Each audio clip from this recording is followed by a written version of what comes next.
안녕하세요. 법도TV 엄정숙 부동산 전문 변호사입니다. 오늘은 집주인이 세입자의 갱신 요구를 거부할 때 실거주 의사를 어떻게 입증해야 하는지에 대해서 이야기해 보겠습니다. 최근 집주인이 세입자의 갱신 요구를 거부하는 사례가 늘어나고 있습니다. 이때 집주인이 세입자의 갱신을 거절하려면 실거주 계획이 있어야 하고 분쟁이 발생하면 이를 입증할 책임이 집주인에게 있다는 것이 법적으로 중요한 포인트입니다. 그렇다면 법은 집주인에게 어떤 입증을 요구할까요? 첫 번째로 실거주 의사의 입증이 필요합니다. 주택임대차 보호법에 따르면 세입자는 계약 만료 6개월 전부터 1개월 전까지 갱신을 요구할 수 있습니다.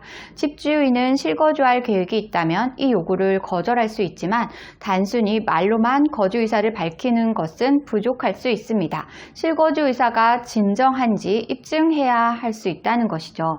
법원도 집주인의 권리 행사가 세입자의 주거 안정에 영향을 미치는 만큼 실거주 의사에 대한 입증이 필요하다는 입장입니다. 두 번째로는 실거주 분쟁에서의 사례 분석입니다.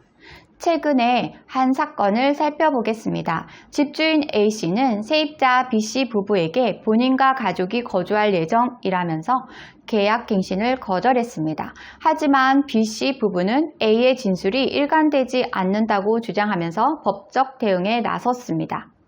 특히 임대인인 A씨가 처음엔 본인이 거주한다고 했다가 이후에는 본인의 부모님이 거주할 것이라고 말을 바꾼 점이 문제였습니다. 이 사건은 1심과 2심에서는 집주인인 A씨의 거주 의사를 인정했습니다. 세입자가 이를 반박할 만한 명확한 증거가 부족하다고 본 겁니다. 하지만 대법원은 이 판단을 뒤집었는데요. 대법원은 단순한 진술만으로는 실거주 의사를 입증할 수 없으며 거주 상황이나 가족의 생활계획, 이사 준비 상태 등에 대해서 구체적인 자료가 필요하다고 판결했습니다. 세 번째로 이번 대법원의 입장과 의미에 대해서 살펴보겠습니다. 대법원은 이번 판결에서 집주인이 실거주 의사를 입증해야 한다는 점을 분명히 했습니다.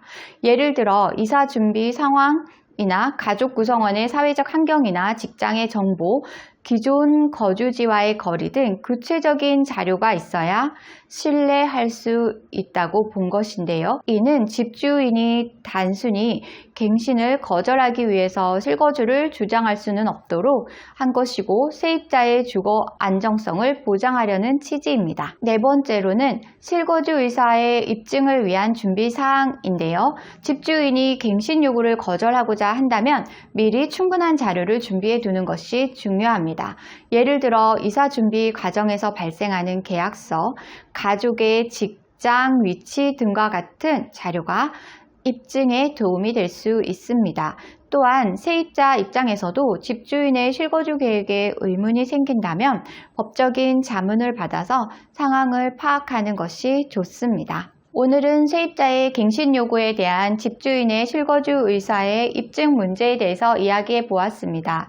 이번 대법원 판결은 집주인의 진정한 실거주 계획이 있는 경우에만 갱신을 거절할 수 있도록 해서 세입자의 주거 안정성과 집주인의 권리 사이의 균형을 중요하게 여긴 판례로 평가받고 있습니다. 갱신 요구 거부와 관련된 법적인 분쟁을 피하려면 집주인은 실거주 의사를 입증할 수 있는 구체적인 증거를 미리 준비해 두는 것이 좋고 세입자도 의문이 든다면 법적인 상담을 통해서 권리를 지키시기 바랍니다. 지금까지 법도TV 엄정숙 변호사였습니다. 시청해 주셔서 감사합니다. 오늘 주제와 관련된 문의사항이나 명도 소송 관련 문의사항이 있으신 분들은 홈페이지에 문의사항을 남겨주시면 이메일로 답변 드리고 있는데요. 홈페이지는 네이버에서 법도 명도소송센터를 검색하시면 쉽게 찾으실 수 있습니다.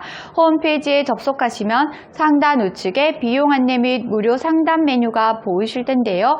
해당 메뉴에는 명도소송 비용에 대한 설명과 함께 하단부에 1:1 무료 상담 서비스를 제공하고 있습니다. 무료 상담을 원하실 때는 체크된 부분은 명확하게 정보를 입력해 주시고 본문에 궁금한 내용을 입력해 주시면 이메일 또는 유선 전화로 답변 드리겠습니다.